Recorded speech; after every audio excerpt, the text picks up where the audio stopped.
Thanks for coming for my talk. I am Pranay. I am one of the co-founders and maintainers at SigNoz. And I'm going to talk about observability diet. We all know people have lots of observability data. It's mostly a concern with them on how to manage it. And before that, just a bit about SigNoz. So SigNoz is an open source observability platform. We are OpenTelemetry native, and we have traces, logs, and metrics in a single pane. And these is the points which I'm sharing now are from our conversations with customers and our users who have always complained about, hey, how can I control like lots of observability data which we get? And this usually question from their managers, generally a finance team person, that, hey, we are paying so much for observability. Are we getting ROI from it? Why is it valuable for our organization, right? And generally, developers would need to justify it that, hey, this is what it helps us do, etc. What I'm going to talk about is just a few strategies on how you can get the best ROI from your observability data, especially if you're using OpenTelemetry, because that's an area where we have a lot of experiences in, and we have helped lots of customers monitor that data. This is going to be a bit of deep technical type, but I hope some of the people who use it would find it helpful. Yeah, so this is a general architecture which people will have.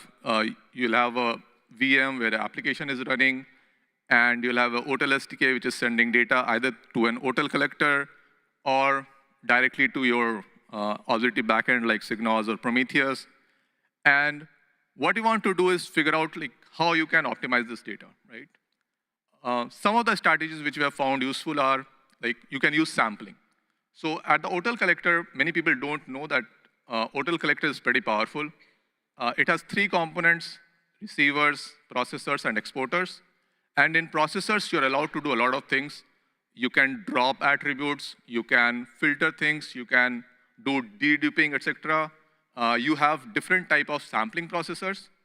And some of the types of sampling processors which we have seen people find useful are tail-based sampling processors, head-based sampling, and even you can do probabilistic sampling for logs, right? So if you don't need all the logs for your use cases, you can do sampling on that and then send data to your backend. Because generally, observability backend charge you for the amount of data you send in some form or other. So if you do more careful optimization of what you are doing at the collector level, you'll get much more ROI of the data which you're sending. Next is you can do much more granular control of processing and filtering of data at the Otel collector level. Otel collector provides lots of processors like Kubernetes attributes processor, filter processor, and you can configure that to figure out how much data you're actually sending out of the Otel collector and to your observability backend. If you do this well, you can optimize a lot on like filtering out the extra data which you send, which you're actually not using, but are just sending because you don't know what you're sending. We have seen many people help reduce the logs volume a lot by just filtering based on the criticality of the service and the severity level. For example, you can start ignoring info logs and not send to your observability backend and just send error and warning logs, and that would help you save a lot of your data and retention costs. Another interesting thing which people don't know is even at the SDK level, you can do a lot of controlling based on attributes which you're sending. For example, you can control and send only a particular HTTP attributes and ignore the rest of the headers, right? And this would help you reduce the data cost which you have when you're sending data to your backend. And of course, cardinality. We have seen many people use like send metrics which they're not using at all in their dashboards or alerts.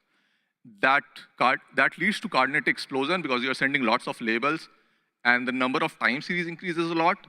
But if you're not using it in any of the dashboards or alerts, why are you using it? So it makes sense to do a careful review of what attributes and labels you are sending, and if you can drop it at the collector level, etc. This is another thing which sort of is not well known, but Otel SDKs provide something called views. And when you are auto-instrumenting your OpenTelemetry applications with OpenTelemetry, the default default instrumentation gives you lots of metrics.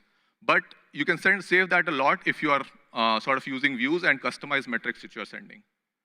And of course, you should look about having more granular retention settings for reducing observability costs. So yeah, those are some of the tips and tactics which I've learned from our users. Hope you find them helpful. And if you want to learn more about what you can do with OpenTelemetry or are looking for a backend, just check us out. We are on GitHub.